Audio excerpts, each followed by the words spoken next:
आप सभी को पता है कि तुलसी के पत्ते किसी भी पूजा में शुभ माने जाते हैं, लेकिन तुलसी के पत्ते गणेश पूजा में कभी भी इस्तेमाल नहीं होते। भगवान गणेश पूजा में तुलसी वर्जित होना एक पौराणिक कथा है।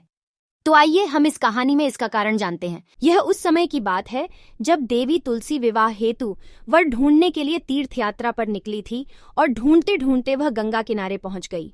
उस वक्त गणेश भगवान गंगा किनारे तप कर रहे थे।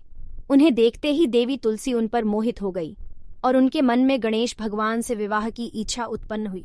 फिर देवी तुलसी ने गणेश जी के पास जाकर उनका ध्यान भंग कर दी।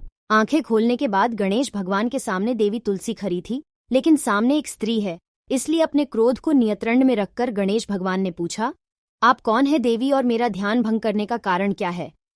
जवाब में देवी तुलसी ने अपने परिचय के साथ गणेश जी से विवाह का प्रस्ताव दिया।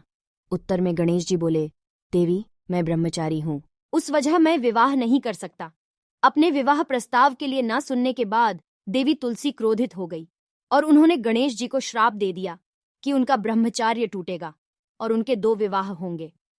इस बात पर गणेश भगवान भयंकर क्रोधित हो उठे, क्योंकि एक तो वह स्त्री है, इसीलिए ध्यान भंग करने पर भी गणेश जी ने कुछ नहीं कहा और इतनी विनम्रता से बात करने पर भी उन्हें श्राप दिया गया। फिर गणेश जी ने भी देवी तुलसी को श्राप दिया कि तुम्हारा विवाह शखनचूर्ण नाम के असुर के साथ होगा। एक देवी होकर भी उनका विवाह एक राक्षस से होगा। यह जानकर देवी तुलसी विचलित हो गई और विनायक जी से इस कठोर श्राप से मुक्ति दिलाने की क्षमा याचना करने लगी। फिर गणेश जी को तुलसी देवी पर दया आ गई। वह बोले कि मेरा श्राप तो बदल नहीं सकता, वह तो सच होकर ही रहेगा, लेकिन अगले जन्म में तुम एक पैर बनोगी और भगवान महाविष्णु जी को अत्यंत प्रिय होगी। उनकी पूजा में भी तुम्हारा एक महत्वपूर्ण स्थान होगा और कलयुग के इंसानों को तुम मोक्ष का मार्ग दिखाओगी। लेकिन तुमने मेरा तप भंग किया है और मुझे ब्रह्मचारी होकर भी 2 विवाह का श्राप भी दिया है, इसलिए मेरी किसी भी प्रकार की पूजा में तुम निषिद्ध होगी।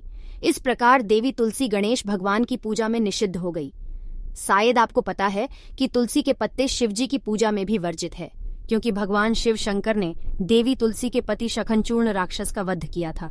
आज हम सभी हिंदू धर्म के लोगों ने तुलसी को मां का दर्जा दिया है। दुनिया के कई हिस्सों में तुलसी को धार्मिक और आध्यात्मिक भक्त के रूप में मान्यता दी गई है। तुलसी में महान औषधीय गुण हैं।